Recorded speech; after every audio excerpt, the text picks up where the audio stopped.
Director স্যারের রুমে, আমি যখন ডাইরেক্টর স্যারের রুমে এসেছি, যেহেতু ওদের মধ্যে আমি সিনিয়র ছিলাম, আমাকে একদম সম্পূর্ণভাবে ঘিরে ধরছে ওরা এবং আমাকে মারার মতো উপক্রম হয়ে গেছে। ওই সময় director sir assistant director doctor Samad ভাই আসে। যখন ডক্টর সামাদ ভাই চলে আসে ডাইরেক্টর স্যার রুমে, তখন সবাই ডক্টর সামাদ ভাইয়ের উপরে একদম ঝাঁপায় পড়ছে। মেবি ডাইরেক্টর স্যার যদি আসতে আরও ডিলে করতেন, সামাদ ভাই হয়তো ওখানে মার্ডার হয়ে যেতে পারতো, কারণ এমনভাবে তাকে আক্রমণ করা হয়েছে। এবং আলটিমেটলি ডাইরেক্টর রুমে অনেক ঝামেলা হয়েছে। আমরা কনফারেন্স রুমে এসেছি, রাত্রে আলোচনা হয়েছে। এখানে একটা কথা বলে রাখি, ঢাকা মেডিকেল কলেজের সমন্বয়কের কত কিছু সমন্বয়কারী এখানে আছেন। গতকালকে যে স্টুডেন্টটা মারা গেছে, উনি Bangladesh university of business and technology, BUBT বলা হয়, বিইউবিটি স্টুডেন্ট। এবং যারা দুর্বৃত্তকারী ছিল, সরি তাদেরকে আমি দুর্বৃত্তকারী বলতেছি কারণ তাদের আচরণ এরকম ছিল, এবং তারা বলেছে তারা স্টুডেন্ট, দুই একজন তাদের টিচার ছিল। সবাই খারাপ ছিল তা না, কিন্তু বেশিরভাগই খুব এগ্রেসিভ ছিল আমাদের সাথে এবং তারা মারপিট করেছে। যাই হোক, কালকে আমরা এই কনফারেন্স রুমে 3টা গ্রুপ ছিলাম। আমরা ডক্টর ছিলাম, প্রশাসন ছিল, বিইউবিটি স্টুডেন্টরা ছিল, তাদের ভিসি ছিল, চেয়ারম্যান ছিল এবং সমন্বয়কারীরা ছিল। সমন্বয়কারীরা কিন্তু এটা খুব সুষ্ঠুভাবে একটা সমাধান করার চেষ্টা করেছে এবং আলটিমেটলি দেখেন এই স্টুডেন্টরা কত এগ্রেসিভ, সমন্বয়কারীদের সাথে আলটিমেটলি তাদের বাকবিতণ্ডা শুরু হয়ে যায়। মানে কত দুঃখজনক দেখেন। বিশ্বমানের থার্মিক্স রড, সালাম স্টিল থার্মিক্স, দেশের একমাত্র থার্মিক্স রড। যে একটা সুন্দর সলিউশনের দিকে যাবে, কিন্তু না, তাদের দাবি ডাক্তার খুঁজে বের করতে হবে, নার্স খুঁজে বের করতে হবে, ওয়ার্ড বয় খুঁজে বের করতে হবে, যার জন্য তাদের রোগী মারা গেছে এবং তারা আমাদেরকে খুন বলে, যেটা তদন্তাধীন একটা বিষয়, তাই না? এবং আলটিমেটলি দেখেন, যখন বলা হয়েছে যে ডক্টরকে মারা হয়েছে, তাদের বিচার হবে, এইটা শোনার পরে কিন্তু ওই স্টুডেন্টরা, বিইউবিটি স্টুডেন্টরা আরো রেগে গেছে এবং এটা নিয়ে সমন্বয়কারী সহ আমাদের সাথে তাদের বাকবিতণ্ডা শুরু হয়ে যায় এই কনফারেন্স রুমে। এইটা হচ্ছে টোটাল একটা ইভেন্ট। আমি এটা বলেছি এই জন্য যে আমরা এইগুলো লাইভ টেলিকাস্ট হবে, আমরা কোনো রোগীর প্রতিযোগী না। স্পেশালি আমাদের সার্ভিস দেওয়াটা নেশা। গত জুলাই মাসের 4 তারিখে যে ইনসিডেন্ট হয়েছে, 5 তারিখে ইনসিডেন্ট হয়েছে, সেখানে আমরা জীবনের ঝুঁকি নিয়ে আমরা আসছি। এই ঢাকা মেডিকেল কলেজের orthopaedic surgery, neuro surgery, casualty surgery সহ অন্যান্য ডিপার্টমেন্টে যে পরিমাণে সার্ভিস দিয়েছে জীবনের ঝুঁকি নিয়ে উচিত।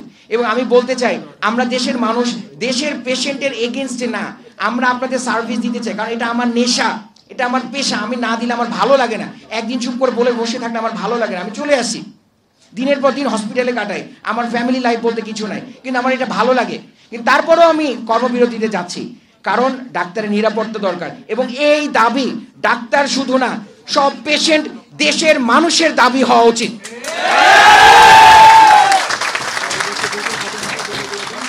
এরপরে আরো 2টা ইনসিডেন্ট হয়েছে, যেটার কন্টিনিউশন ডক্টর আহাদ বলবেন। আমরা দফায় দফায় স্যারদের সাথে মিটিং করেছি। আমাদের ডিরেক্টর স্যার ছিলেন, আর্মি প্রশাসন ছিলেন, আমাদের ডিপার্টমেন্ট হেড স্যার ছিলেন, আমাদের প্রফেসররা ছিলেন, স্টুডেন্টদের প্রতিনিধি ছিলেন, ইন্টার্ন ডক্টর ছিলেন, আমরা যারা ডক্টর আছি কর্তব্যরত তারা ছিল, এবং যে স্টুডেন্ট পরিচয় যারা বিইউবিটির লোকজন ছিল ওনারা ছিলেন। আমাদের দফায় দফায় মিটিং হয় এবং মিটিং শেষে আমরা 2টা দাবি উত্থাপন করি।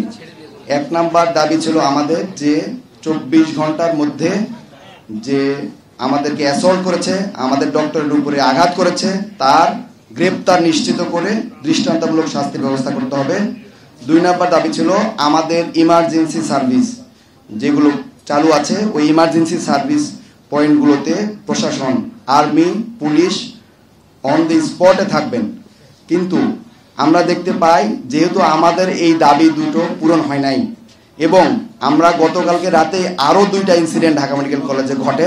আমরা দেখেছি, প্রথম ঘটনা হচ্ছে একজন রুগীকে বাইরে 2 গ্রুপ একজন আরেকজনকে চাপাতি দিয়ে মেরেছে, তার মৃত্যু নিশ্চিত হয় নাই, সে ঢাকা মেডিকেল কলেজে সেবা নিতে এসেছে, এবং ওই দুর্বৃত্তরা ঢাকা মেডিকেল কলেজের ইমার্জেন্সি কমপ্লেক্সের ভিতরে ঢুকে চাপাতি দিয়ে কুপিয়ে তার মৃত্যু নিশ্চিত করে গিয়েছেন। প্রথম একটা ইনসিডেন্ট। এখানে দেখলাম যে আমাদের রুগীও নিরাপদ না। সেকেন্ড ইনসিডেন্ট, যে স্লিপিং পিল খেয়ে আমাদের ওসেক ডিপার্টমেন্টে এসেছে সিকেডির পেশেন্ট, এবং ওইখানে ক্রনিক কিডনি ডিজিজের রুগী, ওইখানে ডক্টররা ম্যানেজ করেছিল এবং আনফরচুনেটলি পেশেন্টটা মারা গিয়েছে। কুর্মিটুল্লাহ হাসপাতাল থেকে এসেছিলেন, এবং এই পেশেন্ট মারা যাওয়ার পরে আমার ইমার্জেন্সি মেডিকেল অফিসার থেকে শুরু করে ডক্টরদের উপরে ওখানে আরেকটা হামলা হয়। এই পরপর এবং ওসেক ভাঙচুর করা হয়, পরপর 3টা ইনসিডেন্ট আমরা একদিনের মধ্যে দেখলাম। তো আমাদের যেহেতু 2টা দাবি ছিল এবং এই 2টা দাবি আমরা আমাদের সুরাহা পাই নাই, আমাদের ডিরেক্টর স্যার আছেন, আর্মি আছেন, তারা আমাদের নিরাপত্তা নিশ্চিত করতে পারেন নাই।